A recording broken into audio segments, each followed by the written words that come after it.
Well, hello once again. This is me, Leonard, broadcasting as usual from Haslingden, 30 miles or 50 kilometres due north of Manchester in the UK, on Monday the 17th of October 2011. This is part 19 of my series, The United States of Europe. And today we're looking at Malta, this tiny island south of Sicily. It's incredibly small, actually. It's about a tenth the size of Luxembourg with a similar population, so heavily populated. Because of its position in the Mediterranean, right between Europe and Africa, it's been ruled at one stage or another by Phoenicians and by Arabs, Romans, French, and then finally the British. Being ruled by the British, it was on our side, of course, during the Second World War and was heavily attacked by the Germans, who failed to take it. And the island in 1942 was given the George Cross by King George VI for its valiant defence against the Germans. Eventually, after the Second World War, it became part of Britain's empire rather, in 1800 during the Napoleonic Wars. But after the war, it was given its independence and joined the EU and joined the Euro and Schengen. And it's having great difficulties because, of course, Europe is such a powerful economic magnet for the poor peoples of Africa. And of course, Malta is the first stop en route to Italy.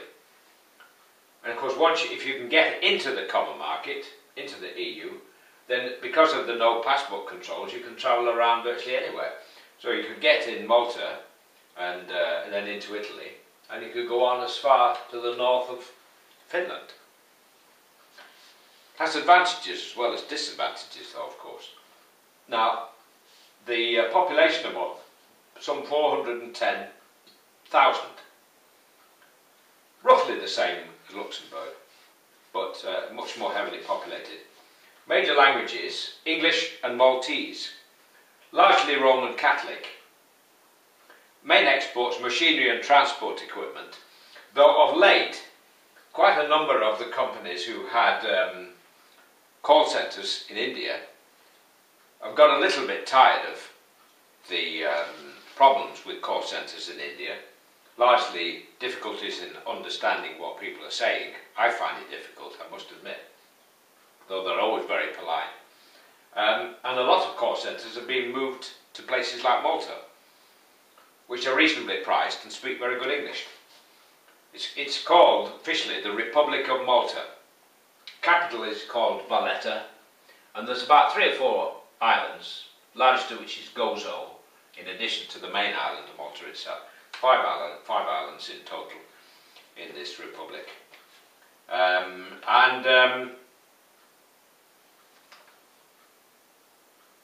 It's placed its full part in the EU.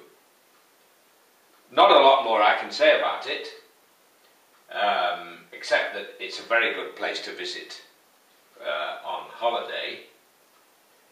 A beautiful setting. Valletta is supposed to be an architectural gem. I would imagine that on the culinary side, with all these influences from north, south, east and west, there must be some wonderful dishes available in the restaurants there.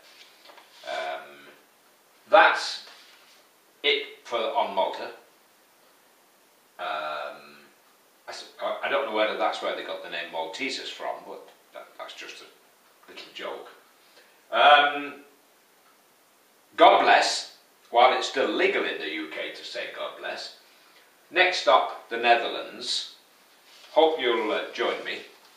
It's an interesting journey around Europe. If only we can bring this dream into possibilities, what wonders we can perform. Look at the United States. Imagine, let's say for example that the United States of America hadn't been formed, that they remained tiny little colonies. Would they have achieved what the United States has achieved? I doubt it very much. And one can say the same about Europe. Currently, the GDP of Europe, of the EU, the 27 countries in the EU, is great. It's almost as great as China and the US combined. So imagine if we had a proper United States of Europe with a president. Probably the capital would be in Brussels, easily accessible from London, by the way, and with a GDP greater when you bring in Turkey and the Ukraine and maybe Belarus and all the rest of the Balkan countries, and Switzerland and Norway, who pussyfoot around on the edge, and get Britain to play a full part. There is no power on earth can match us. And we can have dreams on a European scale, for this is where all the brains of the world abide and have lived in the past. That's it. See you in the next episode, God willing. God bless, while it's still legal in the UK to say God bless. Take care and bye for now.